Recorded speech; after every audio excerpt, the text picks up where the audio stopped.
What's that sound? That's the sound of Downy Unstoppable scent beads going into your washing machine and giving your clothes freshness that lasts all day long.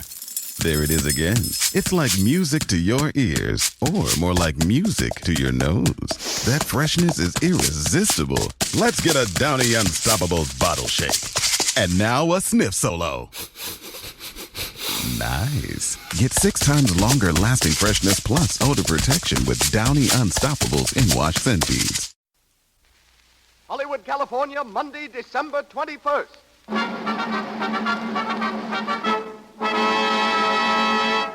The Lux Radio Theater presents Joan Blondell and Dick Powell in the radio version of Warner Brothers' picture, Gold Diggers.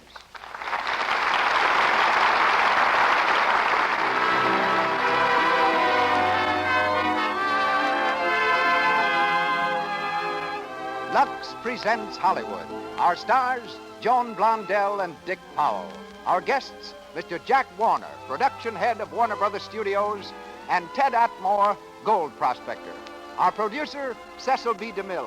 Our conductor, Louis Silvers. To you who crowd our theater tonight, and to you millions of listeners the nation over, the makers of Lux Flakes bid you all a hearty welcome.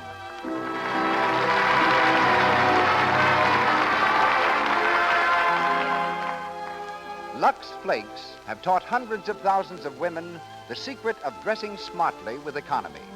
These gentle, effective flakes keep silks, woolens, rayons, fine cottons, and linens looking like new so much longer. But now, on with the show. Our producer, ladies and gentlemen, Mr. Cecil B. DeMille.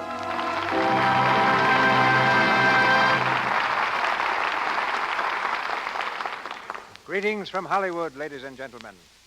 It has long been a question in the theater whether an actor's highest art is the product of great technique or deep emotion. Joan Blondell and Dick Powell recently revealed which school they prefer. After completing the 6th picture in which they have been co-starred, they took their screen romancing seriously and decided to play opposite each other for the rest of their lives. Tonight, our Christmas gift to you is the presentation of these two stars in their first performance together since becoming Mr. and Mrs. Richard Ewing Powell. Joan, daughter of Eddie Blondell of vaudeville fame, has been acting since the age of 4 months. But in spite of a theatrical heritage, she has fought harder for success than most Hollywood stars. She's been a salesgirl, a librarian, and once when stranded and penniless in China, washed dishes to earn enough money to rejoin her theatrical troupe. Dick Powell, along with Dizzy Dean, Hillbilly Songs, Bob Burns, and Razorback Hogs, is one of Arkansas's most famous products. His success as a singer in a church choir led him to quit his job with a telephone company and go on the stage with his own orchestra. Discovered, like Joan, by Warner Brothers, Dick is a headliner, not only in screen musical comedy, but also in radio. We hear him tonight as Brad Roberts and Joan Blondell as Carole King. Tonight's production combines the story of the Gold Diggers of 1933 and the music of the Gold Diggers of 1937. Backstage in the Lux Radio Theater, the call boy is shouting curtain time. Lights dim. The musicians pick up their instruments, and our play is on. The radio version of Warner Brothers' picture Gold Diggers, starring Joan Blondell and Dick Powell.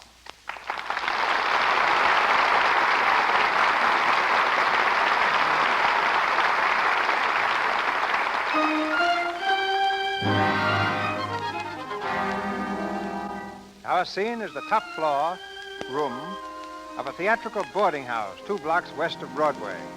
It's 10 o'clock in the morning, and the 3 charming occupants of the room, Polly, Trixie, and Carol, have just turned over for a short catnap. Trixie, rousing herself with an effort, sits up in bed and yawns loudly. Oh, gosh. What time is it, Polly? What difference does it make? You awake, Carol, or is hunger taking its toll? Mm-hmm. And the sun's high enough to fry an egg. Yeah, if we had an egg. I was just lying here thinking. I can distinctly remember the time when that alarm clock there used to ring. Those were the good old days, when we had to get up for an early rehearsal. Yeah, and we had a quick breakfast downstairs. Yeah, many's the times I wish I'd have taken those donuts more seriously. Well, what do you say we get up? Might as well make the rounds, you know. 1, 2, 3, 4. Now, I want you to look at Polly. 3, for? Hey, what do you think you're doing? My morning exercises. I've got to keep in trim. What for? There's only two things to keep in trim for, shows and there are no shows, men and there are no... Who said there are no men? Haven't you heard, Trixie? Polly thinks she's in love with that songwriter across the way. Well, if that's love, I'll... Hey, wait a minute. We can't make the rounds today. Why not? We can't go out to get work in these clothes. There ain't a manager in town who'd look at us with both eyes. Trixie's right. We do look kind of seedy. Yeah, between us, we've hardly got one good outfit. I've got an idea. On an empty stomach, what a woman. If there's just one good outfit between us, why don't we match for it and the winner goes the rounds today? Yeah, I think the little girl's got something there. Nah, there's a flaw in it. What kind of a flaw? Well, you gotta throw up a coin to match. We haven't got the coin. Then we'll pick taxis. Which one do you take, Trixie? Oh, just plain old yellow. I'll take a red top. I'll take a checker. Now, come on, get over the window. Okay, this sure brings out Now, the first one whose taxi comes in wins. Oh, there it is. It's a red top. I win. Polly gets the rags and me, a natural-born clothes horse. Oh, you look grand, Polly. Who you going to see? My dear, dear old friend, Barney Hopkins. Barney Hopkins? He ain't no big shot manager. Well, he's going to be. Hey, don't you read the paper? Hurry and get out, Polly.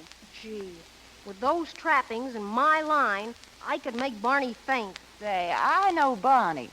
With these trappings and my lines, I'll knock him dead. Well,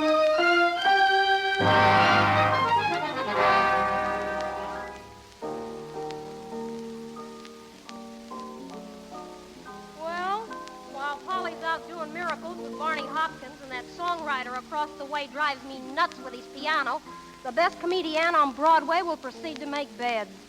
Hey, Trixie, is Polly really in love with that songwriter across the way? Nah, you know Polly.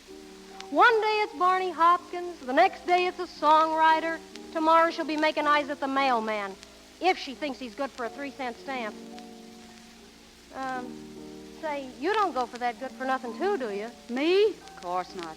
I hate men in show business, and especially songwriters. Well, then, what difference does it make if Polly's taking a shine to this one? It doesn't. It's the falling in love part of it that makes me blue sometimes. Polly can find romance any place. She finds it with a songwriter she's known for 2 weeks. And me? I can't seem to find my ideal of a man. I want a man who'd be willing to settle down and have chickens. Take that songwriter over there. He hasn't a cent to his name. No thought for the future, only a lot of silly songs. A man can't give a woman unhappiness with just songs, you know. Hey, if you wait a minute, I'll run down and phone that statement to the papers. I think you got something there. All right, if you're going to kid me, let's make the bed. Ah, now, Carol, don't be sore. Listen, I was like you. I thought the right man would never come along. And then one day he did. It was love at first sight. Oh, it was wonderful, Carol. What happened to him? Oh, the crash came. He lost all his money. Hey, Carol. Oh, Polly, you're back. Say, hurry up. Get things straightened around here. What for? Barney Hopkins, he's putting on a show. Rehearsal start in 2 weeks, and I brought him here. Come right in, Barney. Carol and Trixie are home after all. Hello, girl. Hello, Mr. Hopkins. Howdy, Barney. Come on in. Throw yourself in a chair. It's Hey. good to see you, Mr. Hopkins. How's business? Well, Oh, darling, Barney's going to do a show. And I said we would all be so interested. Oh, when are you going to start, Mr. Hopkins? oh, I don't know. Say, you don't sound very enthusiastic about it. What's the matter? Is the show good? Honey, you said it's good. Why, it's the biggest thing I ever had. I've diagnosed this baby from every angle, and I don't see how it can run less than 6 months or gross less than $500,000. Gosh. That's not a show. That's a government project. What's the show about, Mr. Hopkins? Why, it's the most colossal idea in years. Now, it's about hard times in a road company. You get it? Now, my idea is to have a... Hey, who's that playing? Oh, just another songwriter. You'll get used to his pounding in a minute. Oh, it's Brad Roberts, Barney. Hey, and you stop calling Brad's music pounding. Hey, I've never heard that number before. What is it? Oh, it's his own. He composes music. Shut the window, Carol. No, wait a minute. Now, that's not bad. Say, tell it. What'd you say his name was? Brad Roberts. You tell him, Polly. Brad Roberts. Well, tell him to come over anyway. Oh, will I? Brad? Oh, Brad. What? Come over here quick. What for? How do you like that? What for? Well, come on over and find out. I'll be right over. Say, that tune's got a great feel to it. The boy's got something. Polly thinks so. at least for the moment. What's he done? Well, he hasn't had a chance to do anything yet, but he has genius, Barney. I can't see the idea of talking about a genius when we are hard-working girls to think about. Well, what is it, Polly? Oh, you've got company. I'm Oh, sorry. That's all right, Brad. This is Mr. Barney Hopkins, Brad Roberts. How do you do, Mr. Hopkins? I heard you playing across the way there. What was that number? Why, that was just a little something I whipped up. It came to me in a dream about 3 o'clock this morning. Did I hear somebody mention nightmares? One just came into the room. Well, let's hear it again, will you? You mean right now? You mean... Of course. No, Now, when do you think he wants to hear it? Last week? Go ahead and play it. We won't listen. All right, beautiful. Hey, Polly, who's Barney Hopkins? He's a big producer. Say, this is a swell chance, kid. Do your best. Sure thing. Why are we caught this evening, caught in a net of stars? Why are we trapped this evening, trapped in beams of silver bars? What can this mad enchantment be? Let's solve this mystery.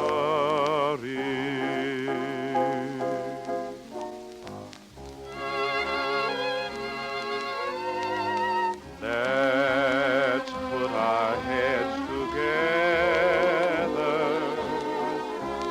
Is it love or is it weather? Are we to know so soon? With so much April and with so much moon. Wise old moon, laughing at romancers.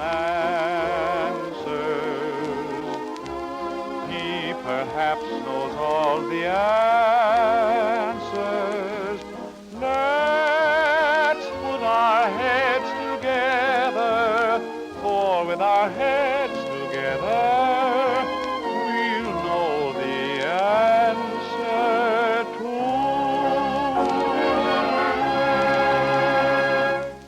Say, that's terrific. Why, this boy's got what I want. Say, I can use you, Roberts. I need some good numbers like that.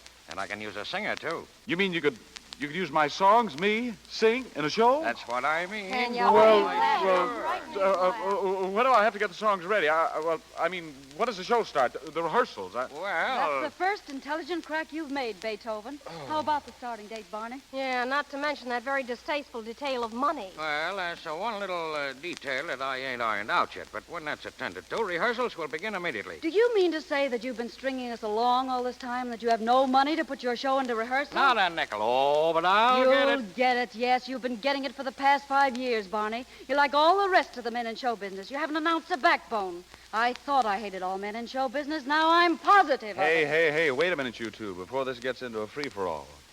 Mr. Hopkins. Yeah?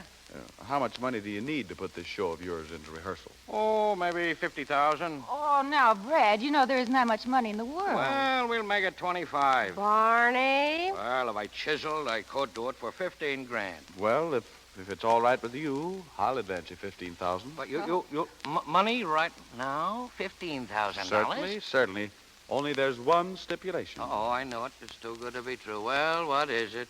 Mr. Hopkins, I'll advance you the 15,000 on condition that Polly Parker is featured in the show. Polly Parker. Come on, here I've been making faces at the guy for the past 3 weeks. I'll put her name up in lights. Anything you say. Just give me that check. All right.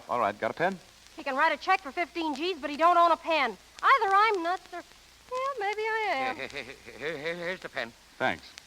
Barney, Barney Hopkins. Hopkins with a capital H. capital H, Hopkins, 15,000. Ye gods, how many O's are there in 1,000? 15. There you are, Mr. Hopkins. Mr. Roberts, you'll never know what this means to me. Why, I'll spread your name all over Broadway from coast to coast. No, now, never mind that.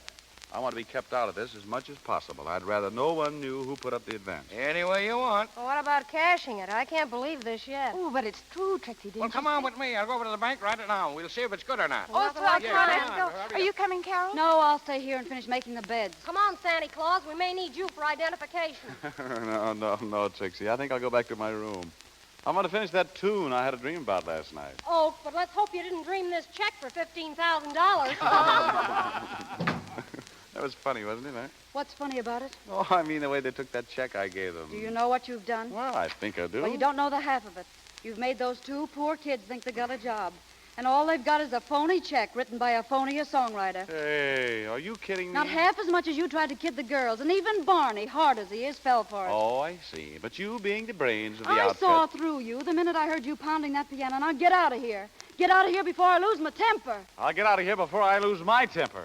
And listen here, beautiful. If it weren't for Polly being your friend, I'd have made another condition in this show. To keep you out of it. You won't have a show to keep me out of. Oh, won't I? And if you do, I won't be in it. You're telling me. Oh, I hate men in show business. Especially songwriters.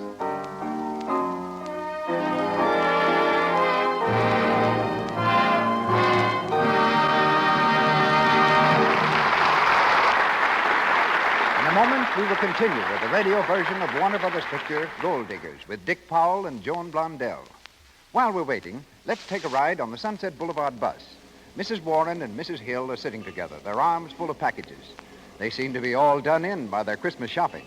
As the bus comes to a stop, you can overhear what they are saying. I simply dread going home. I left early this morning and just stacked the dishes in the sink. What a welcome home that is. Oh, come cheer up. I'll pop over and help you do them up. You know, housework's not so bad at all, only dishwashing's ruining my hands. Maybe Santa could do something about that. Oh, easily.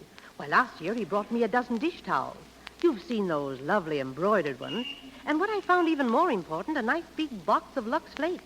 I've been using Lux for my dishes ever since. So that's why your hands look so nice all the time. Yes. Oh, Lux is simply grand for your hands, and it makes your dishes shine so. Wish I could afford it. Silly, of course you can. A little bit of Lux goes so far, it's a real economy. Why, a big box does all my dishes for, more than a month. It's true. Rich, creamy Lux suds in the dishpan make a beauty treatment for your hands that cost less than 1 cent a day. These gentle flakes will help you start the new year with smooth, soft hands. For gentle Lux Flakes have none of the harmful alkali kitchen soaps often have. Won't leave hands red and rough. Start your dishpan beauty treatment now. Use Lux for all your dishes. And now, Mr. DeMille. We continue with the radio version of Warner Brothers' picture, Gold Diggers, starring Dick Powell as Brad Roberts and Joan Blondell as Carole King.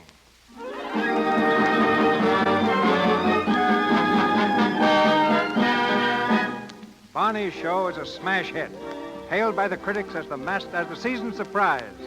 They're unanimous in their praise of Polly Parker, Brad Roberts, and Carole King, who joined the company in spite of her heated argument with the songwriter. Brad, as it turned out, really had the money to back the show. But there's trouble ahead, as his wealthy brother, J. Lawrence Bradford, knocks on Carole's dressing room door. Powder my back, will you, Lorena? Fresh. Come in. Good evening. Are you by any chance Miss Carole King? I am. I'm J. Lawrence Bradford. Oh, I see. Come in. Thank you. Sit down. Thank you. Apparently you're familiar with the name of Bradford. You're Mr. Robert's brother, aren't you? How did you know? All those things get around. I'm afraid I haven't got much time, Mr. Bradford. I'm on in a couple of minutes, you know. I'll be as brief as possible. Well? Miss King, I suppose you know that my brother Robert, or Brad Roberts as you know him, is engaged to Polly Parker. Yes, I know that. So does everyone else in the company. Why, is it supposed to be a secret? Miss King, that marriage must not go through. For his sake as well as hers. Now, what is this? The old story of the boy marrying beneath his position in life? It amounts to that, yes. I see. Have you met Polly? No, I haven't. Well, she's a grand girl. What she sees in your brother is beyond me. But they say love is like that. Miss Carole, I didn't come here to bandy. I have a very definite purpose in paying this call. Yes? I've nothing against this Miss Polly personally. Judging her from across the footlights, she seems to be a very charming girl. At the same time, however, I think you must realize that she's hardly a suitable match for my brother, who is, after all, a Bradford. If you want an argument on that, I'll give it to you. Let's eliminate all arguments if possible. My mind is set. All right, then. What has your set mind got to do with me? Just this. I watched you on the stage tonight. You're very pretty. Thank you. My brother is a very young man. Naturally, he's still, shall we say, quite susceptible. His attitude toward this girl, Polly, proves that, I think. Go on. The Bradford estate is very anxious to avoid this marriage. So anxious, in fact, that it would be worth quite a sum of money if he should, find attentions attracted elsewhere. To some other girl, huh? Precisely. Are you by any chance trying to bribe me into double-crossing Polly? Is that what you're driving at? That, of course, is putting it very bluntly. Well, let me tell you this, Mr. Bradford, and very, very bluntly. I don't give two hoots on Broadway for that brother of yours. And if you think I'm going to double-cross Polly for him, or for you either, you better get your thinker examined. But you'll be doing it for Polly's sake as well. She can never be happy married to him. That's for her to find out, not for you to decide. If Polly wants to marry him, that's her business. Not mine and not yours. You mean you won't do it? What do you think? You are making a big mistake, Miss Kane. I don't know what it is about you Bradfords. I had to tell your brother where to get off at once. Now it's your turn. Get out of here before I lose the temper. Very well. Thank you. You're not welcome. Curtain going up, Miss King. All right, let it go up. Straight to the Hey, Barney. Oh, yeah? What do you want? Where's Polly, do you know? Oh, she's up on the stage with Brad. Say, listen, Carol, about that number. Give me a rain check on it, Barney. I got to see Polly right away. I got headlines for her. Well, see me later, will you? All right, everybody, on stage. Come on. We got a show going on upstairs.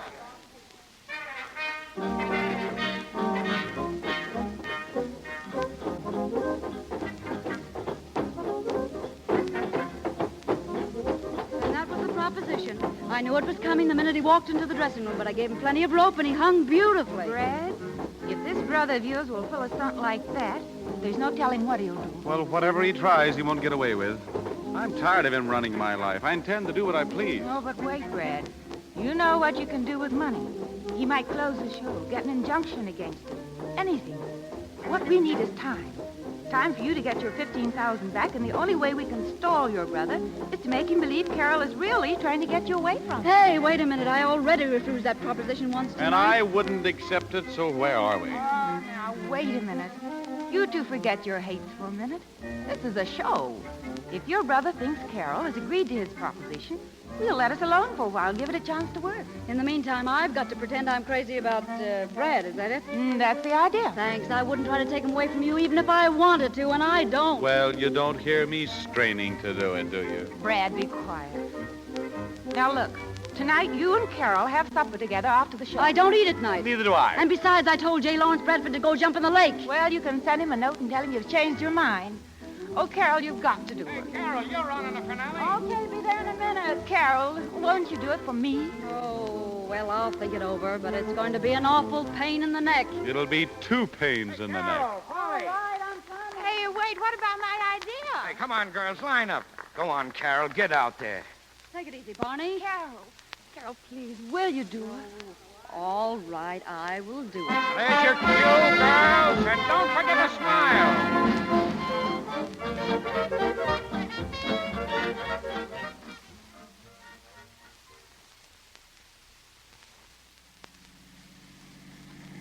Well, where do you want to go? You're paying for it. You can name it. Now, listen. I'm not enjoying this any more than you are. You know, you could at least go through the motions of being alive. I think I allowed my friendship for Polly to go a little too far. I should have kept my mouth shut. Well, I wish you had. Hi-ho, this is going to be a great evening, I can tell. According to Polly, my dear, this is only the beginning. It's going on and on and on. That's what I'm afraid of. Say, how long will it take to get that $15,000 out of the show? I don't know. I wish I had it right now. So do I.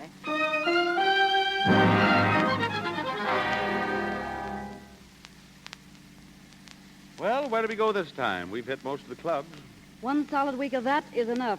Let's go someplace where we can just sit. But then we'll have to talk. Well, it has its consolations if we can find something to talk about. Well, we could talk about the European situation.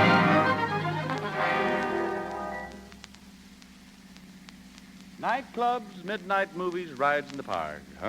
What's on tomorrow? Tomorrow's Sunday. Or don't we ever get a day off? Well, that's up to you. Well, we might as well do the job right, don't you think so? Yes, You know, I was thinking, how about a picnic? Swell. I haven't seen Ants and the Sugar since I was a kid.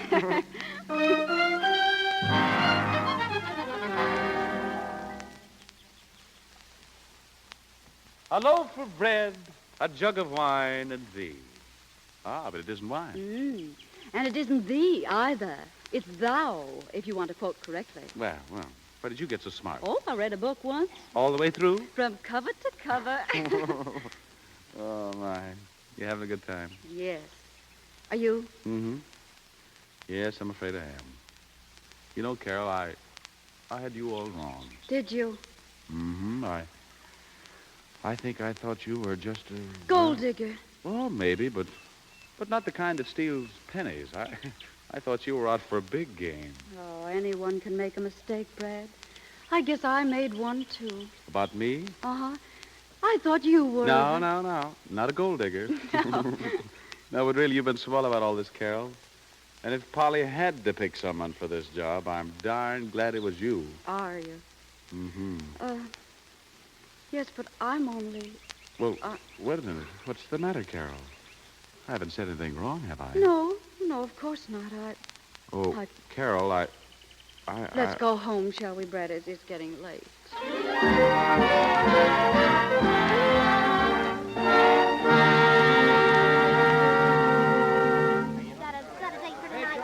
Yeah, that guy from Weehawken. Hiya, Carol. Hello, Trixie. Come in. Where do you think I am now, out in the alley? Nice performance tonight, baby. Oh, I guess it was all right. You guess it was, oh.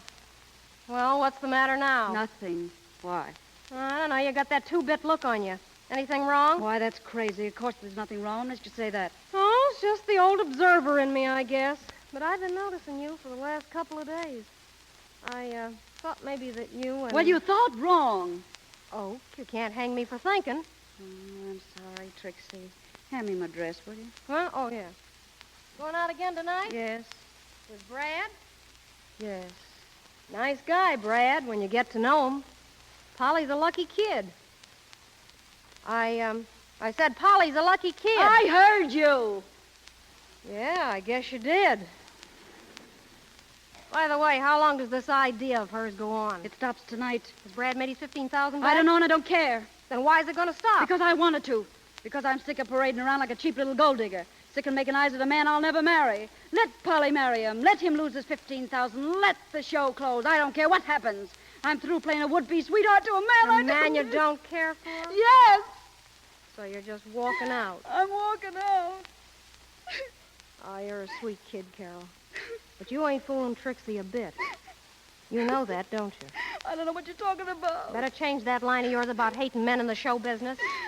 I do hate all men in show business. Yeah, except songwriters. Well, I'll see you at the hotel, Carol.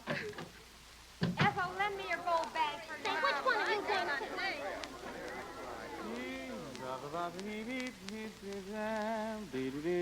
Say, hand me that tie, will you, Barney? Yeah, sure. No, the light one. Yeah, that's it. Hey, pretty gay tonight, aren't you? Every night, Barney, every night. Old Pollyanna Brad, they call me in the better circle. Oh, yeah? Stepping out again? Mm-hmm. Speaking of the weather. With boom, Carol? Boom. Certainly. That's the idea, isn't it? We're taking in the floor show at the Queen High Club. Want to come along? Maybe. You and Carol seem to be hitting it off pretty swell. Oh, we're making the best of the game, all right. I'm speaking of the weather. Hey, Brad, I'd like to speak to you about something. Now, if I put my foot in it, tell me to shut up, huh? But I got a pretty good reason for asking. Sure. Spill it, Barney. Well, it's about Polly. What about Polly? Well, that's what I'm asking you. Are you going to marry her? Well, you haven't heard her call it off, have you? Oh, no. Of course not. Well, then it's still on. Okay, I just wanted to make sure, that's all. When's it going to be, Brad? Oh, I don't know. Pretty soon, I guess. We haven't talked it over yet. Well, I'm sorry if I butted in. That's all right, Barney. That's all right. See you later. Yeah, I guess so. I'll bring Polly. You know, we've been sort of, going around a little while you was playing the game.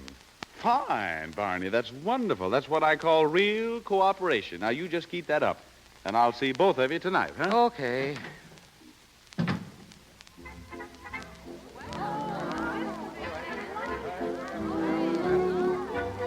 Table right over this way, sir. Thank you very much. Want to dance, Carol? I'd rather not, Brad, if you don't mind. It's all right with me. Are you tired? A little. Want to go home? No, Brad, Now. What's wrong? How's the show doing? Well, you ought to know, Carol. I mean financially. Oh, all right, I guess. Barney hasn't said very much about the money angle. I don't suppose it'll be much Now, longer. You mean you think it's time that we stop playing the game and called it quits? What do you think?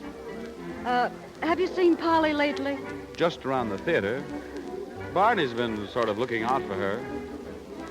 Oh, Carol, there's something I've been wanting to say to you. Oh, there, Brad. How are you?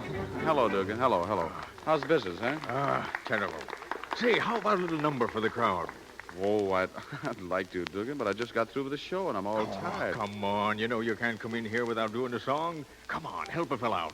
Business is getting terrible. Well, all right, Dugan. Hey, say, have the boys got the show numbers, huh? Well, come on over and we'll see. You'll excuse him, Miss King? Certainly. I'll be back in a minute, Carol. Hello, Carol. Oh, hello, Barney. And Polly. Brad said you'd be here, so we thought we'd drop in. I'm glad you did. Sit down. Where's Brad, Carol? Speaking to the orchestra leader. He's going to do a number for Dugan. I want to talk to him. I got a little surprise. What is it? Well, I went over the books again tonight, and Brad can have that $15,000 of his any time he wants it. How's that, my fine feathered friend? Why, that's wonderful, Barney. Why, that makes everything all right then, doesn't it? What do you mean, Carol? For you and Brad, I mean. You won't need me any longer, Oh, will Carol. you? Little Carol can step out now. She's free again. Free. And, baby, you can bet your life she's going to go high, wide, and handsome. Oh, Carol, wait a minute. I'm in a hurry. Give my Brad my congratulations, will you? And tell him I'd like to say, Where but you going? I don't know. Well, for the love of... Ladies and gentlemen, I got a great treat for you. One of my best friends is here tonight as my guest. Hey, don't forget to knock off that cover charge, will you, Dugan? Okay, pal. You all know him. He's the singing sensation of Barney Hopkins' All-Star Review. I've asked him to do a little number for an old buddy, and here he is, Brad Roberts. Thank you. Thank you, Dugan. I have never envied folks with money. Millionaires don't get along so well. I have you but haven't any money. Still the combination would be swell. Oh, baby, what I couldn't do with plenty of money and you. In spite of the worry that money brings, just a little bit of lucre buys a lot of things, and I could take you to places you'd like to go. But outside of that, I've no use for dough. It's the root of all evil, of strife and upheaval. But I'm certain, honey, that life could be sunny with plenty of money and you. Help me out, girl. Oh, baby, what we couldn't do. With plenty of money and you. In spite of the worry that money brings. Just a little bit of money buys a lot of things. That's right, and I could take you to places you'd like to go.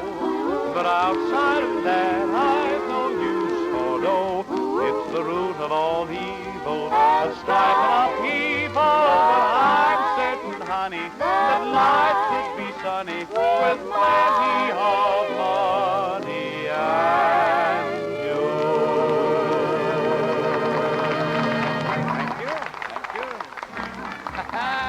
Nice going, Brad. Well, thanks, Barney, thanks. Oh, how are you, Polly? Oh, all right. Where's Carol? Don't tell me she walked out during my song. Well, she left, Brad. Left? You mean she went home? Yes, that's what he means. Oh, but what's the matter? What's happened? Well, I don't know. Gee, I told her I had that $15,000 of yours, and she blew out like a light. She acted awful funny. Oh. You know, you can have that check for $15,000 any time, Brad. Just say the word. Yeah. Thanks, Barney. You say she left? Yeah, that's right, Brad. Here, take my hanky. I kind of thought hearing good news like getting $15,000 would make you cry.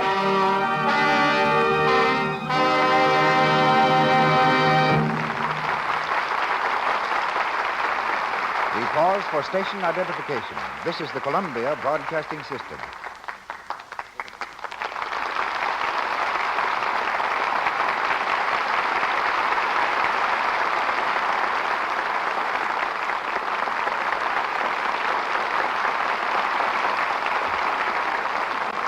Dick Powell and Joan Blondell resume our play shortly. We've been listening to a story concerning one type of gold digger, the wide-eyed blonde variety. But another type of gold digger is also here tonight. Ted Atmore, a member of that fast-disappearing breed of men, the dyed-in-the-wool gold prospectors known as sourdoughs. I met Ted many years ago, high up in the Tehachapi Mountains at the edge of the Mojave Desert, in the same cabin which he left to come down here tonight. Times and customs have changed since he began prospecting 50 years ago, but not Ted Atmore. He's still looking for gold, still with a pick and shovel, such as his father used in the gold rush of 1849. And he's here to tell us something about prospecting. Ladies and gentlemen, Mr. Ted Atmore.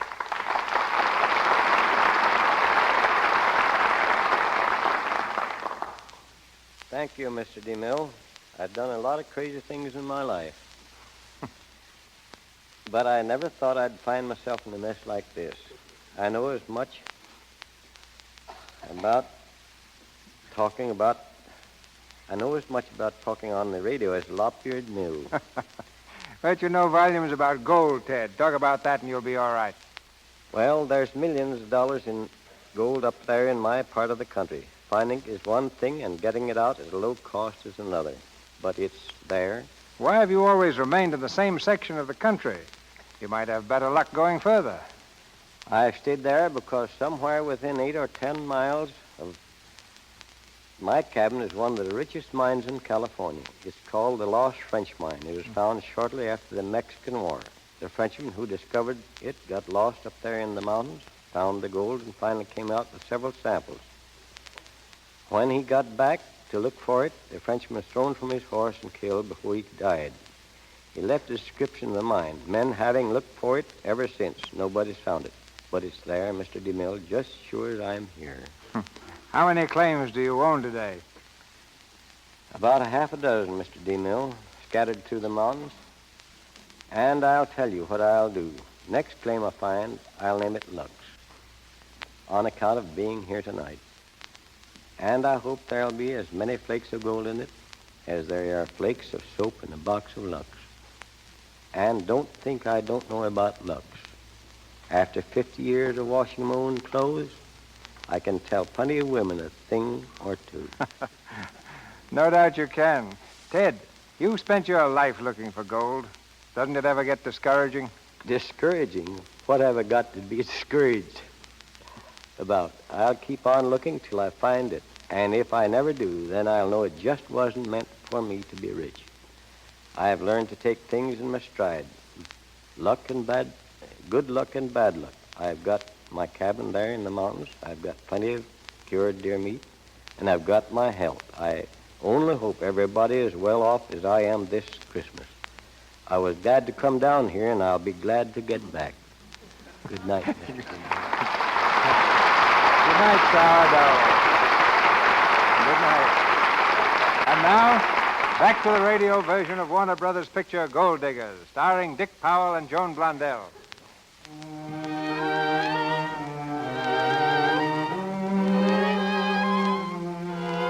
After walking out of the nightclub, Carol also walked out of Barney's show.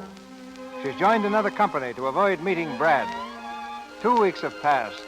In Brad's hotel room, Barney is trying to find out what has happened to his star singer. Brad, I'm worried. What about?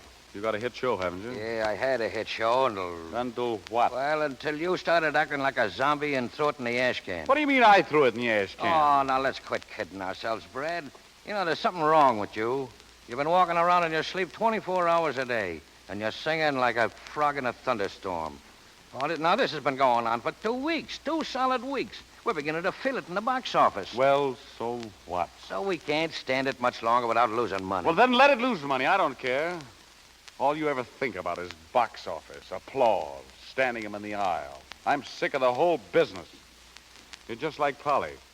All she could think of was my $15,000 and a job. Well, I got the 15 grand, she's got a job. You ought to be happy, and so should she. Yeah, well, I wish I'd put that much fire in your performance on the stage. Oh, shut up. It ain't bad enough that you're in a fog. I'm still struggling along without a decent specialty act. Now, look, Barney, if you're talking about Carol, I don't want to hear anything about her. She quit, walked out. get someone to take her place. Oh, sure. Specialties like Carol's grows on trees. Yeah, I've been scouting for someone ever since she walked out 2 weeks ago. Gee, I wish I knew what made her quit. Maybe I could fix it. Hey, wait a minute. What for? Nothing. I just thought of something. It's about time. Oh, yeah, ain't it?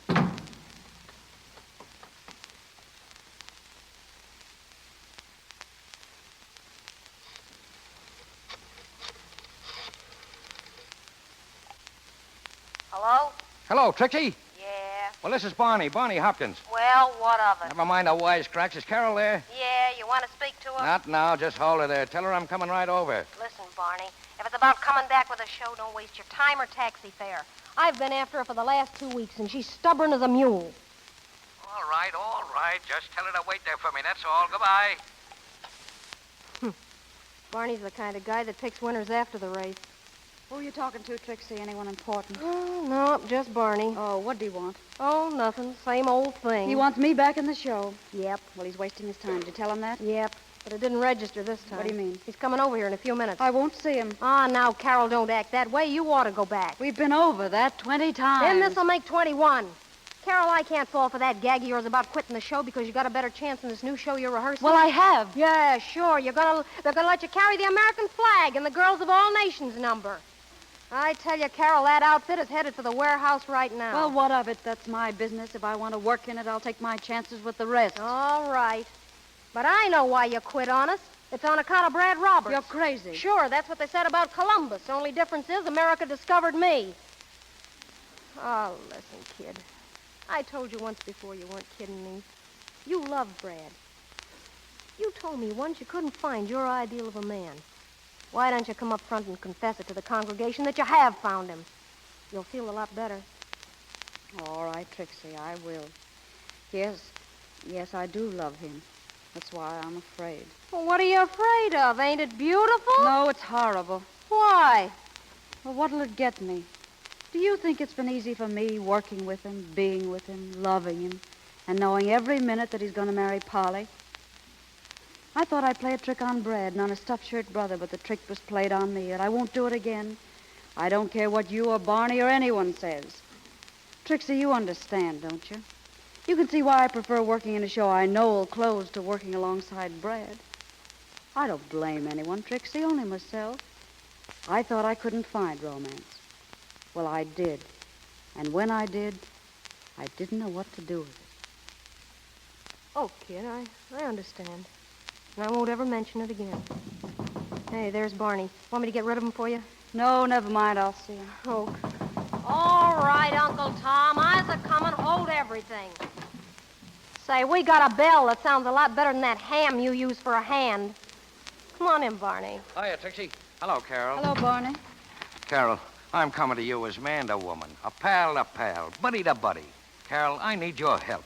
Now, I know you ain't going to turn down an old friend. Barney, I'm not going back. Oh, now, wait a minute, Carol. I'm sorry, Barney. I've made up my mind. I won't go back. I can't go back. Not even for a couple of days? Not even for a couple of minutes. All right. Well, then will you do one thing for me? Come in and take a look at the show tonight. Just look at it and tell that dopey understudy of yours where she's missing fire. Will you do that, Carol, please? For old time's sake. I think you could do that for Barney. Oh. Well, all right, I'll do it. But it's only for tonight, Barney. Swell, that's all the time I need. What do you mean by that remark? Well, I'll see you backstage before the show.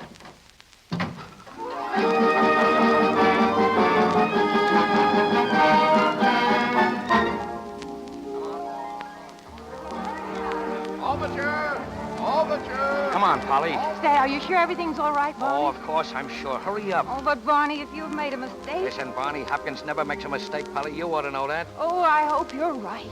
Here we are now. Here we are. Come on, get set now. Get set. Come in. Hiya, Brad, my friend. Oh, hello, Barney. Hello, Polly. Hello, Brad. Anything on your mind, Barney? Well, yes and no, Brad. I think Polly wants to tell you something. Oh, no, no, I don't want to tell him anything. Oh, you do, Barney. You're the one that wants to talk.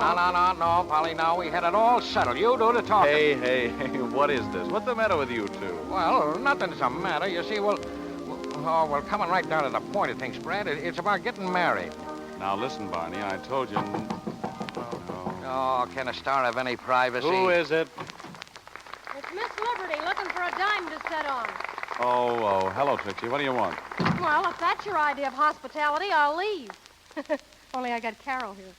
Carol? I thought so. Hey, Carol. Carol? Oh, there you are. Hello, Carol. Hello. Gee, it's swell seeing you again. I had a tough enough time getting her here. Come on in and shut the door.